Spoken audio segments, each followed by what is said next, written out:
Now, death is the third stage. Now, the Qur'an says some people die early and others, Allah gives them, extends their life. If a person dies before puberty, they're not taken into account at all. And they're considered for paradise generally. That is the majority view.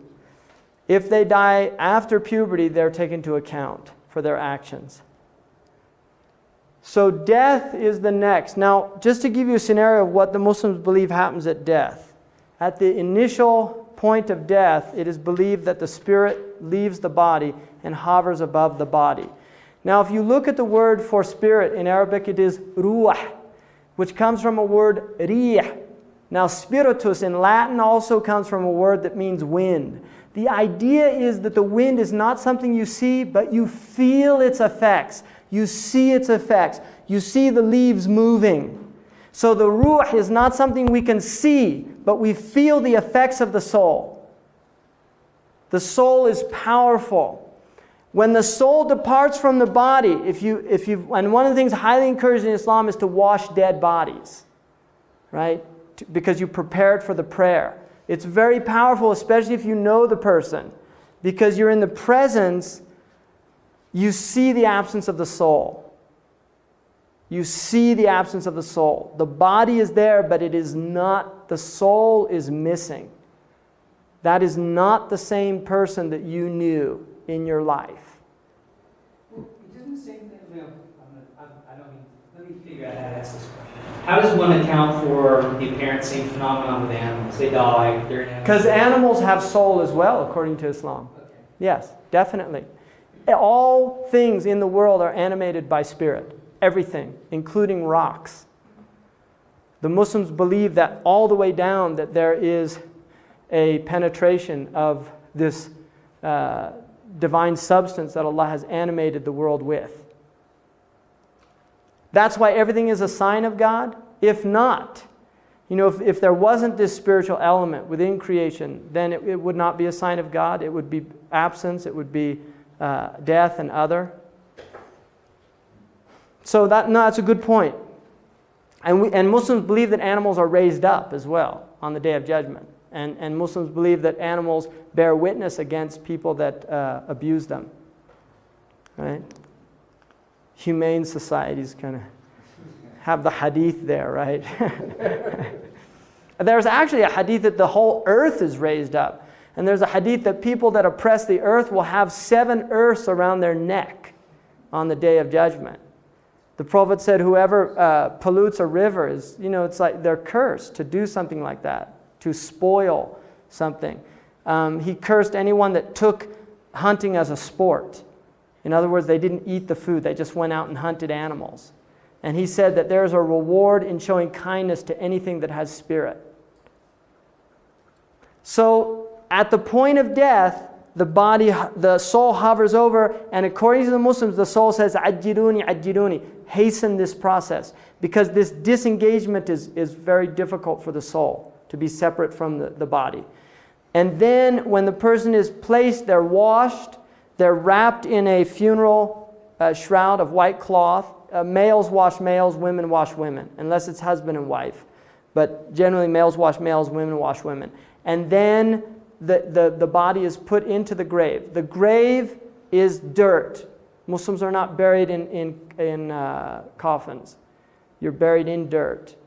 And it's going back to the earth. Now there's a story that Khazin tells in his tafsir, Allahu Anam, and concerning its validity, but it's told and it's an interesting story, that God sent the Israfil, which is Sarafael in the Bible, to go down and get earth in which Adam would be made from.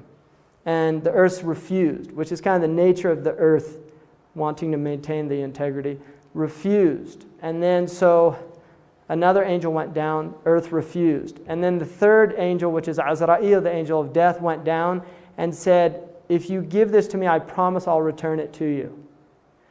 And so the earth was given. And the Prophet said that Adam that the first soul, which contained all of creation, the first soul was created from all the earths of the world, from the white, the black, the red, the difficult, the easy, the fertile, the infertile, all of the earth's, the topsoil. And Adam, in Arabic, I mean, in Hebrew, one of the meanings is from blood, but one of the words in Arabic is tawny and from the topsoil of the earth. So the idea is that the human being is from this topsoil.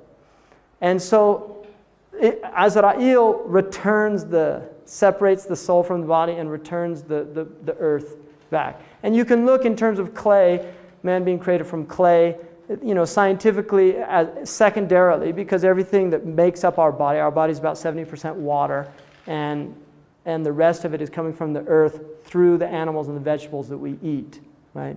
So we are literally made of earth, and we go back to earth. Cremation unaccepted? It's unaccepted in Islam, yes. Although there is an interesting hadith, which is a very sound hadith, of which a man, according to the Prophet Muhammad, a man cremated himself, and God still brought all of his parts together. And then he asked the man why he did it. And the man said that he was so afraid of the day of judgment. He was hoping that he wouldn't be resurrected. And so, according to the Prophet Muhammad, God forgave him for that? There's no embalming, I gather, then? No. Goes right back into the earth, and preferably the first day. At the point it enters into the grave, the next stage is the grave.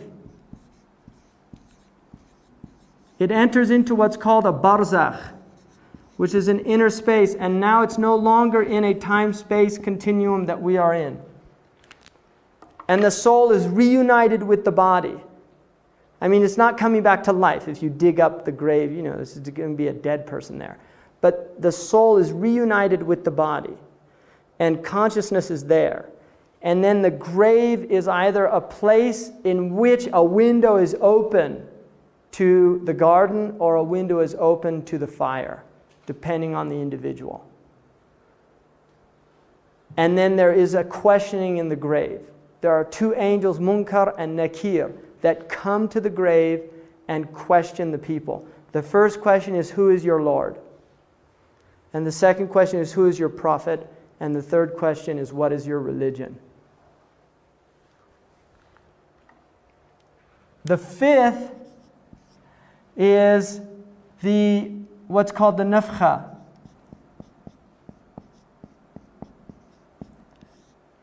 Which is that Israfil is the angel that is assigned to resurrection.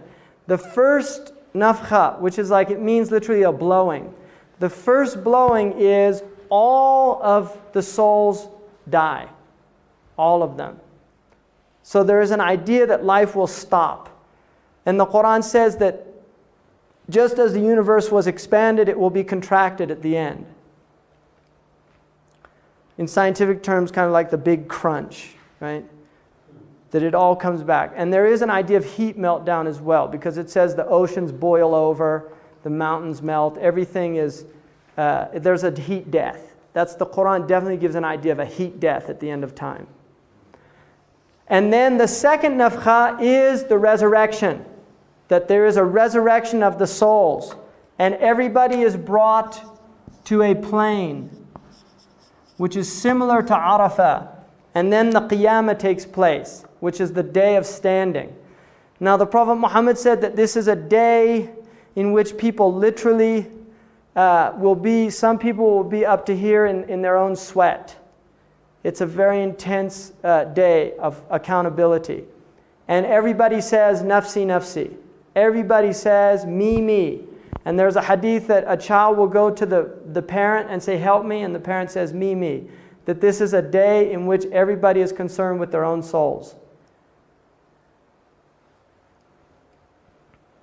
And then the next stage is what is called the reckoning. According to the Islamic tradition, your entire life will be placed before you. You will see all of your actions, and you will be called to account and asked to defend yourself. And according to the Islamic tradition, it says you'll know when your excuses are lame. it says, إِنَّ الْإِنسَانَ عَلَى نَفْسِهِ بَصِيرًا وَلَوْ أَلْقَى مَعَاذِيرًا. On that day, the human being knows very clearly all of his... In other words, if you want to look at it in psychological terms, all of your defense mechanisms are suddenly removed. Your projection, your denial, all of these psychological mechanisms that we've used very well in this world to justify our actions are taken away from us. And it says in Surah Al-Qaf that on that day the veil is removed from your eyes and your eyesight is piercing. So you will see things very clear. And there's an idea that we all know in truth if we will reflect what we're up to. So each person is taken to account. And the Prophet Muhammad said that every people will be behind their prophet. So the people of Moses will be behind Moses, the people of Jesus behind Jesus, the people of Muhammad behind Muhammad, the people of Karl Marx behind Karl Marx. Everybody's going to be behind their imam, the one they took as their example in this world. And it's interesting because the Qur'an says that the oppressed will say to the oppressors, "You got us here." And the oppressors will say, "We didn't do anything, you followed us." And so there's this kind of conflict between them. And each one will say, "I don't want anything to do with you in the next world." So there's an idea of really everybody awakens to the truth of their own souls, to the truth of their own selves. And then it's said that there is, after the reckoning, there's the weighing in the balance. Once everything has been shown, then actions are put into scales. And the scholars say Allah knows best what their reality. And if the right actions outweigh the bad, then you are given a book in your right hand, and is the book of your actions. And if the wrong actions outweigh, then you're given a book in your left hand. At that point, then you go to what is called a sirat, which is the plain. It is a bridge over which the valley of Jahannam is. And the bridge in the tradition says that it's more piercing, it's more sharp than a sword. And everybody will have to go across this bridge, everyone. And there are angels on the bridge that shout to people. And the Prophet Muhammad said that there are people that will go like light. They'll go the speed of light across the bridge. He said, kabarq, like a lightning, they go right across it. There's other people, he said, that will go like a wind. There's other people, he said, that will go running. There's other people that will go walking. There's other people that will go crawling. And then there's other people that will not make it across into the pit. And then at the other side of the sirat, there's what's called a hawd. And the hawd is a huge basin. And according to the tradition, anyone who drinks from it will never have thirst after that. And there is also a tradition that on that day, the death is brought before everybody in the form of a lamb and is slaughtered. And so there's no death after that. The ones that don't make it across the thirsting. Thirsting. That's one of the. See, the idea is that only God can quench the thirst. And if one was attempting to quench the thirst in this world by other than God, then they failed in what their task was, which was to be quenched through closeness and not distance. So it goes back to this idea of rahmah, mercy, and wrath, that you bring wrath upon yourself. That's really the idea, that God is not punishing people to punish them. The people literally take themselves to their final destinies. That's very strong in the tradition. Now, some people will not abide in. There are people that leave it. There's an interesting tradition. I mean, this is just a story, but there's an interesting tradition because the Prophet Muhammad said, "How people die, that's how they're raised up, and how they're raised up is how they're judged." And there's a story of a woman. They tell that she never did one kind deed. except once she was going into her house and a carrot dropped, and a cat came and took the carrot. And this is based on a hadith that the Prophet said there will be people punished because they did not feed animals that were in their responsibility, that they're actually punished for that. It's like a responsibility. And so this person was going to go get the carrot, and then just decided, no, I'll let the cat have it.